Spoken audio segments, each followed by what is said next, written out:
সালামু আলাইকুম বন্ধুরা, চলে এলাম আপনাদের মাঝে আমার পেজ লাভগুরু পেজের আমি সোহাগ। আর আজকে যে বিষয় নিয়ে কথা বলবো তার আগে প্রথমে অভিনন্দন জানাতে চাই আফগানিস্তান টিমকে, যারা বাংলাদেশকে হারিয়ে হলো আজকে সেমিফাইনালে উঠলো। আর বাংলাদেশ টিমকে নিয়ে আর বেশি কিছু বলার নেই, তবে বাংলাদেশ টিম আর রাসেল ভাইপার যা করতেছে তাতে বাংলাদেশের ভিতরে ঘটে যাওয়া বিভিন্ন কাহিনী যেটা ধামাচাপা দেওয়া যাচ্ছে।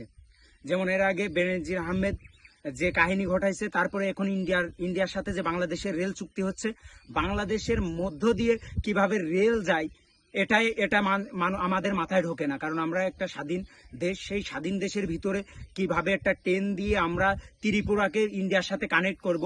কারণ ইন্ডিয়া থেকে ত্রিপুরা থেকে কলকাতায় যেতে আমাদের হলো ইন্ডিয়ার লোকের টাইম লাগে হচ্ছে প্রায় 39 ঘন্টা। সেইটা যদি হলো কমানো যায় তাহলে প্রায় দেখা যাচ্ছে যে হলো 12 ঘন্টার ভিতরে কলকাতায় পৌঁছাতে পারবে যদি বাংলাদেশের ভিতর দিয়ে যায়। তবে আমি একটা জিনিস বুঝি না, যেহেতু আমরা স্বাধীন একটা সার্বভৌম দেশ, সেই জায়গায় আমি প্রধানমন্ত্রী জননেত্রী শেখ হাসিনার কাছে বলবো একটা কথাই, যে আপনার বাবা কি ইন্ডিয়ার কাছে এই দেশকে সমর্পণ করার জন্যই কি এই দেশকে স্বাধীন করার ঘোষণা দিয়েছিল? এই কথাটার জবাব আপনি দেবেন, কারণ আপনার কাছে আমরা সাধারণ মানুষ, আপনি চাইলে অনেক কিছু করতে পারেন। আপনি পদ্মা সেতু করেছেন কিসের জন্য? এখন কিন্তু ধাপে ধাপে সব বেরিয়ে আসতেছে। আপনি হলো বঙ্গবন্ধু টানেল করতে করেছেন, সেটাও কিন্তু ধাপে ধাপে বেরিয়ে আসতেছে, আমরা কিন্তু বুঝতে পারতেছি। কিন্তু এখন এই যে বাংলাদেশ হুজুগে মাতাল একটা কথা আছে না, রাসেল ভাইপার নিয়ে পড়েছে। আসলে রাসেল ভাইপারের যে বিষয়টা সেটা কিন্তু তেমন কোনো ব্যাপার না। রাসেল ভাইপার কখনোই মানুষকে দাবড়ায়, কখনোই কামড়ায় না। রাসেল ভাইপার সাপ যে শুধুমাত্র বিষধর সাপ সেরকম কোনো বিষয় না। বাংলাদেশে সবচেয়ে বেশি যে সাপের কামড়ে মানুষ মারা যায় সেটা হচ্ছে যে গোখরা বা আমরা গুক্ষু বলে থাকি, সেই সাপে। রাসেল ভাইপারের নিয়ে যেভাবে করে যে হাইপ তোলার পরে যে অনেকগুলো বিষয় গোপন করে ফেলা দেওয়া হচ্ছে ইন্ডিয়ার সাথে। কেন? ইন্ডিয়া কিন্তু একটা বহু দীর্ঘমেয়াদী পরিকল্পনা করেছিল, সেটা আস্তে আস্তে বাস্তবায়ন করে ফেলাচ্ছে।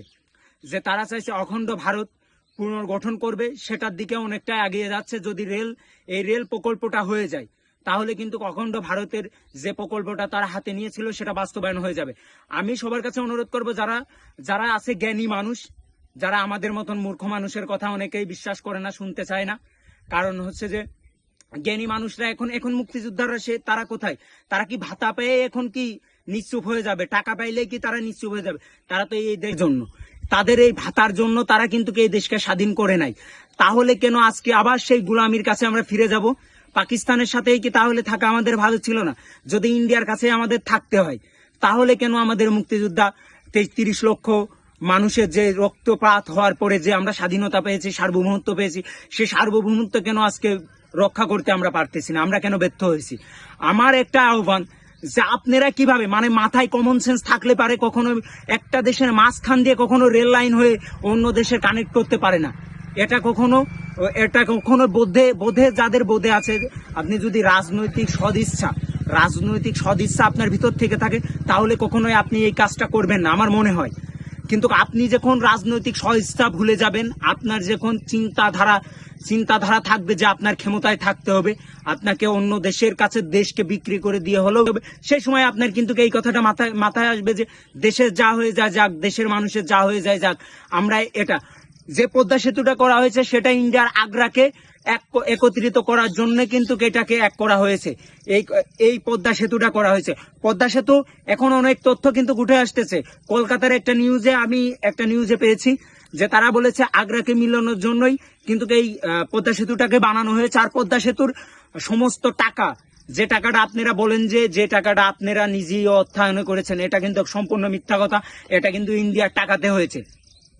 আমি একটা জিনিস মাথায় বুঝি না, যে তিস্তা প্রকল্পটা নিয়ে যে বাদের নিয়ে আমাদের সাথে পশ্চিমবঙ্গের বা ইন্ডিয়ান সরকারের যে এত কাল ধরে কথা বিবাদ চলে আসতেছে, আপনি কোনো কিছু করতে পারলেন না।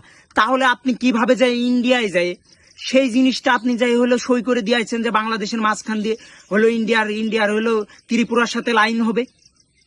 আমি সবার কাছে আহ্বান করবো, যারা মুক্তিযোদ্ধা আছে, সেনাবাহিনী আছে, পুলিশ সদস্য আছে, যাদের ভিতরে দেশ প্রেম বলে কোনো কিছু আছে, তাদের কাছে একটাই অনুরোধ থাকবে, তারা যেন এই ট্রেন লাইনের বিপক্ষে প্রতিবাদ করে এবং আমার এই ভিডিওটাকে সব জায়গায় পৌঁছায় দেয়। আমি আহ্বান করব প্রত্যেকের জায়গা থেকে প্রতিবাদ করা উচিত, কারণ আপনি আপনার দেশকে বাঁচাবেন, এটাই আহ্বান করে আমি আমার কথা শেষ করছি।